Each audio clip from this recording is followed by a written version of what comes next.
Olá, um grande prazer estar aqui com você que está me assistindo. Hoje vamos dar continuidade ao estudo dessa obra ética de Baruch Spinoza, o filósofo holandês de origem judaica. Estamos terminando a análise dessa obra. Se você não se recorda, recomendo que reveja aqui os capítulos anteriores desse estudo. E vamos continuar, né? Ele fala que o conhecimento do bem, o conhecimento do mal é um conhecimento inadequado. O conhecimento do mal é a própria tristeza. A tristeza, entretanto, é uma passagem pela perfeição menor e por isso não pode ser compreendida pela própria essência do homem. Ela é, portanto, uma paixão, a qual depende de ideias inadequadas e, como consequência, o seu conhecimento, quer dizer, o conhecimento do mal, é inadequado. Disso se segue que se a mente não tivesse senão ideias adequadas, não formaria nenhuma noção do mal. Não há nada em que o homem livre pense menos que na morte. E sua sabedoria não consiste na meditação da morte, mas da vida. É muito interessante, né? Muito interessante isso aqui. Então, o homem livre tende a pensar menos na morte. Ele tem outros pensamentos. Deseja diretamente o bem, deseja agir, viver, conservar seu ser com base na busca da própria utilidade. Parece ter sido isso, bem como outras coisas que já demonstramos, que quis dizer Moisés na conhecida história do primeiro homem. Nela, efetivamente, não se concebe nenhuma outra potência de Deus, senão aquela pela qual ele criou o homem, isto é, a potência pela qual levou em conta exclusivamente a utilidade do homem. E nesse sentido, Moisés conta que Deus proibiu que o homem livre comesse o fruto da árvore do conhecimento do bem e do mal. E que, tão logo comesse, mais do que desejar viver, seria tomado pelo medo da morte. Conta ainda que, tendo o homem encontrado a mulher, a qual combinava perfeitamente com a sua natureza, viu que não podia existir nada na natureza que lhe pudesse ser mais útil que ela. Entretanto, por passar a acreditar que os animais lhe eram semelhantes, imediatamente começou a imitar os seus afetos e a perder a sua liberdade, a qual foi mais tarde resgatada pelos patriarcas, guiados pelo Espírito de Cristo, isto é, pela ideia de Deus. Veja que interessante isso vindo de um iluminista condenado pela Igreja Católica ao seu tempo, né? Muito interessante e muito calcado aqui dentro da teologia cristã. Né? Veja, fala aqui da questão do Moisés definir o homem livre por essa história da árvore do conhecimento do bem e do mal, em que, né, o Adão, o primeiro homem, né, teria aí sido tomado, né, ao comer o fruto pelo medo da morte e teria imitado os afetos retirados dos animais e que isso teria sido mais tarde revertido através do patriarcalismo. Veja que interessante, né? Poucos iluministas atuais concordariam, né, com Spinoza, vamos dizer aqui, entre outras coisas, né, quando ele diz de você procurar o racionalismo humanista, né? Hoje em dia o que há é um irracionalismo humanista, né? Mas naquela época havia um racionalismo humanista, de você procurar, por amor próprio, satisfazer a sua própria natureza, né? E decorrente disso você gerar proveito aos outros, né? O homem livre que vive entre ignorantes procura, tanto quanto pode, evitar os seus favores, né? O ignorante que fez um favor a alguém valorizará esse favor à sua maneira. Desculpa, mas eu me identifico muito com isso aqui. E se vê que o favor é menos valorizado por aquele a quem foi concedido, ficará triste, né? Desculpa a risada aqui, é porque eu detesto dever favor aos outros, né? Minha esposa me conhece, sabe do que eu tô falando. Ela brinca muito comigo. Abomino, eu prefiro dever dinheiro. Dever favor é horrível justamente por isso aqui que o Spinoza colocou, né? Porque o ignorante faz um favor e ele valoriza a sua maneira. Você depois, na hora de pagar, meu amigo, você tá ferrado. Você tem que pagar conforme ele acha que vale o serviço dele, né? Então, não pela retribuição de favores. Tá, vamos seguir. Mas muito boa realmente a obra. Aqui ele continua. Assim na vida é útil, sobretudo, aperfeiçoar tanto quanto pudermos o intelecto ou a razão, e nisso exclusivamente consiste a suprema felicidade ou beatitude do homem. Pois a beatitude não é senão a própria satisfação do ânimo que provém do conhecimento intuitivo de Deus. Eu gosto disso aqui. muito, né? A questão do intuitivo. Intuitivo para mim é fantástico, tá? Tem os meus motivos, mas escrevo um pouco sobre esse assunto, mas acho fantástico o método intuitivo. Aqui ele continua: entre todas aquelas coisas das quais o homem é causa eficiente, são necessariamente boas. Nada de mal pode sobrevir a ele que não se deva a causas exteriores. Quer dizer, enquanto o homem é uma parte da totalidade da natureza e cujas leis a natureza é obrigada a obedecer, e a qual deve ajustar-se quase que de infinitas maneiras. Né? Então todas as coisas que o homem é causa eficiente são necessariamente boas. Né? Nada de mal pode sobrevir a ele que não se deva a causas exteriores. Quer dizer, enquanto o homem é uma parte da totalidade da natureza, cujas leis da natureza é obrigada a obedecer, a qual deve ajustar-se, né? Quase sempre de mesmas maneiras. Dificilmente pode emanar-se, então, da visão de Spinoza, que um mal por causa interior. Né? O homem não deveria se sentir ameaçado. Além disso, como não conhecemos nada entre as coisas singulares que seja superior ao homem, que se conduz pela razão, em nada pode cada um mostrar melhor quanto valem seu engenho e arte do que em educar os homens para que vivam ao final sob a autoridade própria da razão. É comum que a concórdia seja gerada também pelo medo, mas nesse caso trata-se de uma concórdia a qual falta a confiança. Acrescenta-se que o medo provém da impotência de ânimo e não desrespeito por isso ao uso da razão, o que ocorre também com a comiseração, mesmo que se apresente como piedade. Então, sim, ele define a necessidade da sociedade irracional ser conduzida por meio do medo, ao mesmo tempo ele diz que não há solução. Né? Acaba sendo uma visão aí, eu não gosto de falar isso, mas é uma visão conservadora. Né? Não há solução, é isso aí. Precisa porque as pessoas não se deixam levar pela razão. Então, enquanto for assim, pelo menos não há solução. Né? E aqui ele continua. Entretanto, para obter as coisas, dificilmente bastariam as forças de cada um de nós se os homens não prestassem serviço uns aos outros. O fato é que todas as coisas acabaram por se resumir ao dinheiro. Daí que sua imagem costuma ocupar inteiramente a mente do vulgo, pois dificilmente podem imaginar alguma outra espécie de alegria que não seja a que vem acompanhada da ideia de dinheiro como sua causa. Esse vício, entretanto, só pode ser atribuído àqueles que buscam o dinheiro não porque esse lhes falte ou para suprir as suas necessidades, mas porque aprenderam a arte do lucro, da qual muitos se vangloriam.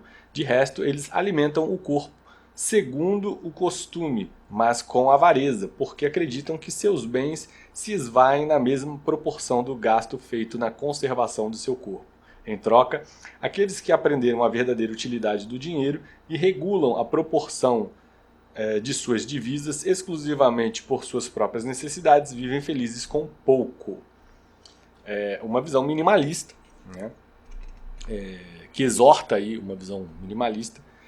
E sim, lucro pelo lucro, aquele cara que olha a conta e fica feliz porque a conta está grande sem nunca parar para pensar que ele vai morrer e não vai deixar nada, ou que ele não vai deixar de usar aquilo, né? Você tem uma visão do dinheiro desconexa com o uso, com o seu fim, né? O fim do dinheiro é o consumo. Se você tem essa visão desconexa, cortou esse cordão que liga o dinheiro ao seu uso, naturalmente você cria uma espécie de obsessão por números, né? A obsessão pelo número da conta bancária. E isso, de fato, não traduz aí uma visão nem racional nem virtuosa, né?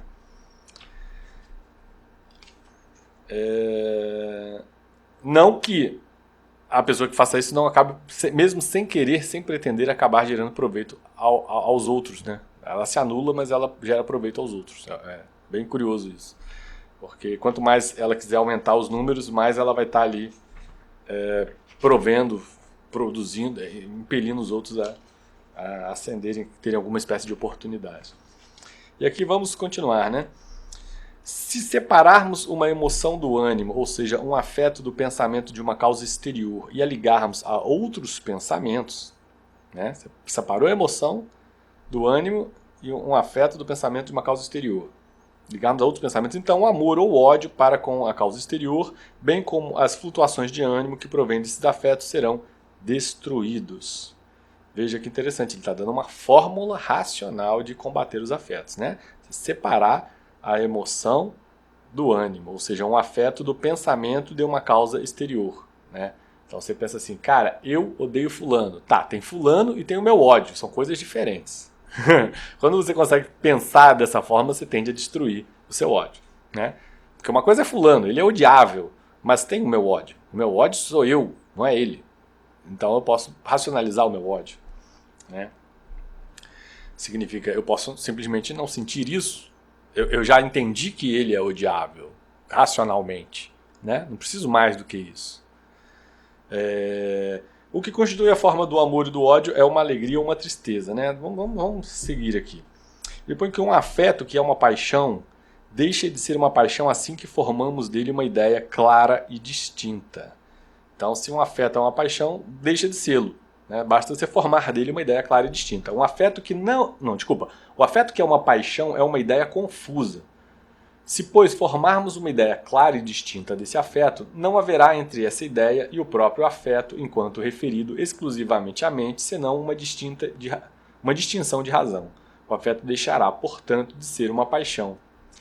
Portanto, um afeto está tanto mais sob nosso poder e a mente padece tanto menos, por causa quanto mais nós nos conhecemos. Então, o autoconhecimento, né, o Carl Gustav Jung enaltece, né, o autoconhecimento, nossa, é milenar, né, você vai ter filosofia oriental, você vai ter filosofia grega, né, todos exortando o autoconhecimento.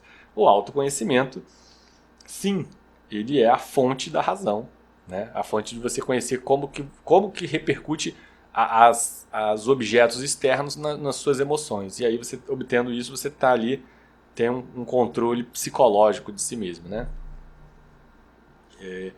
Por isso falo que Spinoza também tem uma ligação muito forte com a psicologia, né? A psicanálise. Estamos chegando aqui, finalmente, aos momentos finais da obra, né? Ele coloca aqui: quem compreende claro e distintamente e si próprio e os seus afetos, alegra-se, com uma alegria que vem acompanhada da ideia de Deus, né? Então, se você compreende claro e distintamente a si próprio e os seus afetos, Deus, propriamente falando, não ama nem odeia ninguém.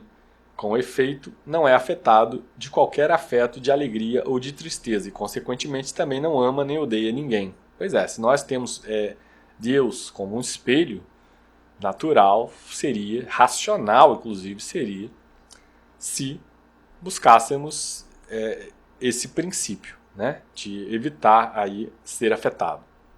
Se prestássemos atenção à opinião comum dos homens, veremos que estão na realidade conscientes da eternidade de sua mente, mas que eles a confundem com a duração e a imputam à imaginação ou à memória, as quais eles acreditam que subsistem após a morte.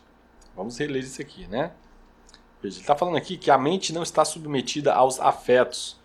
Veja, ele, inclusive, que é um crítico aqui, eu não sublinhei esse momento, ele teve um momento que ele faz uma digressão a respeito da filosofia do Descartes. Alguém que ele admira muito, é um dos racionalistas da sua época, né? Defendia uma visão metafísica, assim como ele, mas ele tinha discordância, sobretudo, né, do penso logo existo, enfim, a visão do universo mental que decorre aí da filosofia do Hermes Trismegisto, né?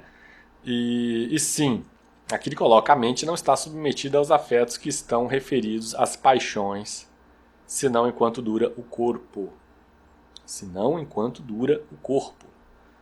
Então, o afeto é, portanto, o estado presente do corpo, uma imaginação, né? Por isso, a mente não está submetida aos afetos que estão referidos às paixões, senão enquanto dura o corpo. Então, aqui, de certa forma, ele acaba seguindo essa filosofia, né? É possível a consciência sem o corpo, né? Uma visão metafísica, exatamente. É possível a alma, né? A consciência sem o corpo. E essa alma, ela não tem por que ter afetações, porque sem o corpo ela não tem paixão. Essa é a visão aqui, né? Se prestarmos atenção à opinião comum dos homens, veremos que estão, na realidade, conscientes da eternidade de sua mente. Veja, exatamente. O corpo morre, a consciência não. né? Justamente a definição de algo. Eles estão conscientes, né, da eternidade de sua mente, mas que eles a confundem com a duração e a imputam à imaginação ou à memória, as quais eles acreditam que subsistem após a morte. E aí vem o detalhe, ele aqui está muito ligado também ao lamaísmo, né? Se você ler o Bardo Todol, né, você vai entender muito do que ele está dizendo aqui. Né? Sim, a mente subsiste após a morte, mas a memória não. E aí é um detalhe, né? Se a memória não subsiste após a morte, não há por que você falar em afetação após a morte. Né? Muito interessante, uma leitura que eu recomendo também, o Livro Tibetano dos Mortos. Aqui a gente continua. O quão forte é o conhecimento das coisas singulares que chamei de intuitivo ou de terceiro gênero? O quanto ele é superior ao conhecimento universal que eu disse ser o segundo gênero? Bom, então a pergunta que ele deixa, né? O quão forte é o conhecimento das coisas singulares, né? Que chamei de intuitivo ou de terceiro gênero, e o quanto ele é superior ao conhecimento universal que ele chamou aqui de segundo gênero. Eu pulei aqui essas definições, né? Então, Deus, à medida que ama a si mesmo, ama os homens, e consequentemente que o amor de Deus para com os homens é o amor intelectual da mente para com Deus, são uma mesma coisa. Por tudo isso, compreendemos claramente em que consiste nossa salvação, beatitude ou liberdade, no amor constante e eterno, as livros sagrados. Tá, mas eu não estou pegando aqui essa parte que ele fala dos gêneros do conhecimento. Então vou ficar devendo aqui, mas fica a indicação, quem quiser. Quanto mais coisas a mente compreende por meio do segundo e do terceiro gêneros de conhecimento, tanto menos ela padece dos afetos que são maus e tanto menos teme a morte. Então veja, se você quiser temer menos a morte e padecer menos dos afetos que são maus, procure esses dois conhecimentos, o conhecimento intuitivo das coisas simples, né, e o conhecimento universal, né, o segundo e o terceiro gênero. Por quanto mais coisas a mente conhece por meio do segundo e do terceiro gênero do conhecimento, tanto maior é a parte dela que permanece. E como consequência, tanto maior é a parte dela que não é atingida por afetos que são contrários à nossa natureza, pelos afetos que são maus. A morte é tanto menos nociva, quanto maior é o conhecimento claro e distinto que a mente possui. Mente humana pode ser de uma natureza tal que sua parte que perece juntamente com o corpo não tenha nenhuma importância em comparação com a parte que permanece. Então, mais uma vez aqui uma visão ligada aí à filosofia oriental, né, ao lamaísmo, à religião Bon, né, do Tibete, que tem uma visão universalista, uma visão eterna, de uma visão de eternidade. Nós já somos eternos, o judaísmo também vai nesse sentido, né? E se você tem essa consciência de eternidade, né, o professor lá falava sobre isso, né, consciência de eternidade. Se você já tem essa consciência de eternidade, naturalmente você não vai se afetar mesmo perante as doenças que fazem perecer a sua própria mente, né? Pois você sabe que não tem importância a partir do momento que a consciência permanece, né? A mente permanece. Então, as coisas efetivamente não podem te atingir. Isso cria uma espécie de invulnerabilidade, né? As coisas, por mais que pareçam estar te atingindo, elas não podem te atingir, né? Essa é a questão.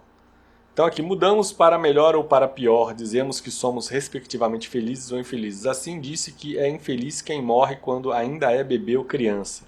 Contrariamente, considera-se uma infelicidade para podermos percorrer, uma infelicidade podermos percorrer com uma mente sã, um corpo são, toda a trajetória da vida.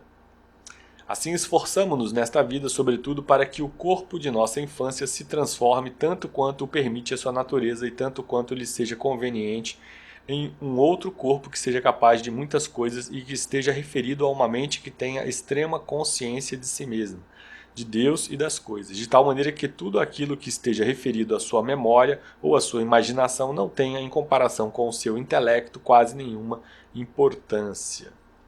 Né? Sim, temos essa inclinação a desejar que a vida se desenvolva. Né? Isso é natural esperar isso, por mais que alguns de nós tenhamos crença na eternidade, não significa por isso, decorrência disso, que vamos negar a experiência humana, né, como uma coisa válida e positiva, né, mesmo nas suas mazelas. Ainda que ignorássemos que a nossa mente é eterna, consideraríamos, entretanto, como primordiais a piedade, a religiosidade e, em geral, tudo o que está referido à firmeza e à generosidade. E por fim, né, a última proposição, a beatitude não é o prêmio da virtude, mas a própria virtude. E não a desfrutamos porque refreamos os apetites lúbricos, mas em vez disso podemos refrear os apetites lúbricos porque a desfrutamos. É um ótimo final, fantástico. Né? Ele mostra quem é causa, quem é efeito. Né? Então, os apetites lúbricos não são causas. As pessoas invertem isso. Né? Acham que você vai refrear os seus afetos, os seus apetites, os seus desejos. E como consequência disso, você vai se tornar mais racional, ter mais potência de agir. Mas não, é o contrário. Você vai ter primeiro potência de agir, ser mais racional. Né? E aí, como consequência disso, você pode começar a ter mais controle sobre seus afetos, refrear os seus apetites, seus desejos.